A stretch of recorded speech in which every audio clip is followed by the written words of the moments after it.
Hi, ഇന്ന് നമുക്ക് കണവ ഫ്രൈ ചെയ്യുന്നത് എങ്ങനെയാണെന്ന് നോക്കാം. ഇത് നമുക്ക് പെട്ടെന്ന് ഉണ്ടാക്കിയെടുക്കാനും പറ്റും, നല്ല ടേസ്റ്റുമാണ്. അതിന് മുന്നേ ചാനൽ സബ്സ്ക്രൈബ് ചെയ്യാത്തവർ സബ്സ്ക്രൈബ് ചെയ്യാൻ മറക്കല്ലേ. കൂടെ ആ ബെൽ ബട്ടൺ കൂടി ക്ലിക്ക് ചെയ്താൽ ഞാൻ അപ്ലോഡ് ചെയ്യുന്ന എല്ലാ റെസിപ്പീസിൻ്റെയും നോട്ടിഫിക്കേഷൻ ഉടൻ തന്നെ നിങ്ങൾക്ക് ലഭിക്കും. Please subscribe this channel and press on the bell icon for the latest updates.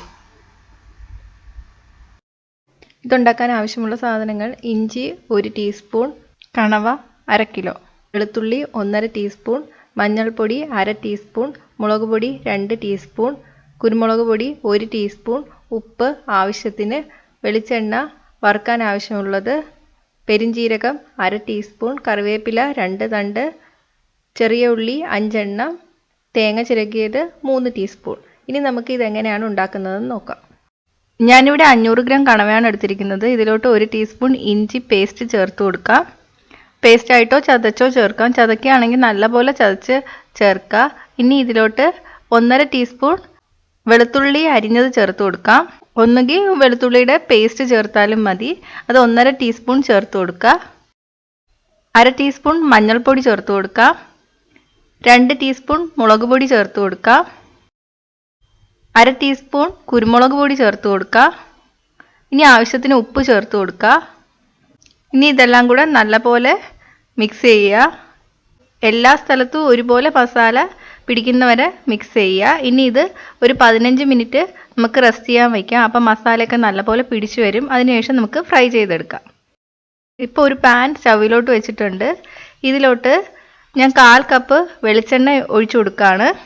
വെളിച്ചെണ്ണയിൽ ഫ്രൈ ചെയ്തെടുക്കുമ്പോഴാണ് ടേസ്റ്റ് കൂടുതൽ. നിങ്ങൾക്ക് വേറെ എണ്ണ യൂസ് ചെയ്യണമെങ്കിൽ യൂസ് ചെയ്യാം. ഇനി എണ്ണ ഒന്ന് ചൂടായി വരണം. എണ്ണ ചൂടായി വരുമ്പോൾ നമ്മൾ നേരത്തെ മസാല പുരട്ടി വെച്ചിരിക്കുന്ന കണവ ചേർത്ത് കൊടുക്കാം. ഞാനിപ്പോൾ എല്ലാ കണവയും ഇതിലോട്ട് തന്നെയാണ് ഇടുന്നത്. ഇട്ട് വരുമ്പോൾ കണവ കൂടുതലും എണ്ണ കുറവായി പോയി എന്നൊക്കെ തോന്നും.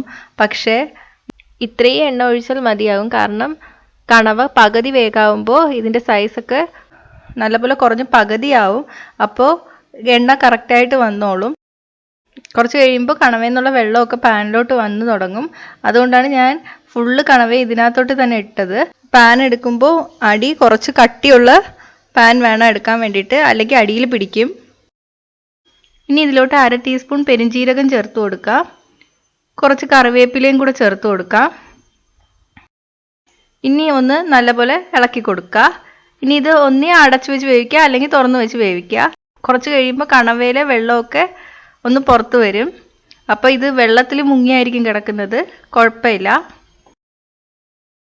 കണവയിലുള്ള വെള്ളമൊക്കെ പുറത്ത് വന്നിട്ടുണ്ട്. ഇനി ഇതിലോട്ട് ഞാൻ 5 ചെറിയ ഉള്ളി ചെറുതായിട്ട് അരിഞ്ഞത് ചേർത്ത് കൊടുക്കുകയാണ്. കുറച്ച് കറിവേപ്പിലയും കൂടെ ചേർത്ത് കൊടുക്കുകയാണ്. ഒന്ന് ഇളക്കി കൊടുക്കാം.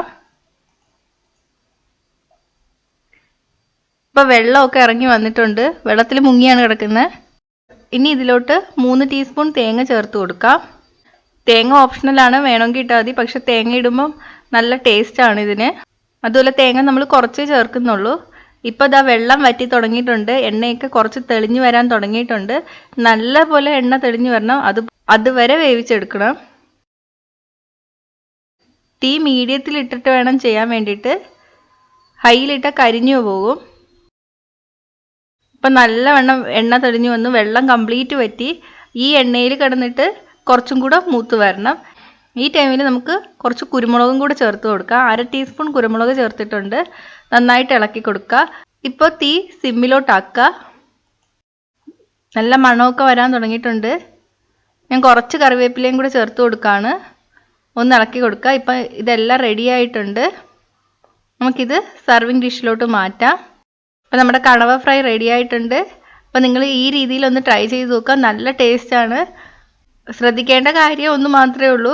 ഈ 500 ഗ്രാം കണവ എടുത്താലും നമ്മൾ 2 പേർക്കേ തികയുള്ളൂ. അപ്പോൾ കുറച്ച് കൂടുതൽ കണവ വേണ്ടി വരും. അപ്പോൾ കൂടുതൽ കണവ കിട്ടുന്ന ടൈമിൽ ഈ രീതിയിലൊന്ന് ഫ്രൈ ചെയ്ത് നോക്കുക.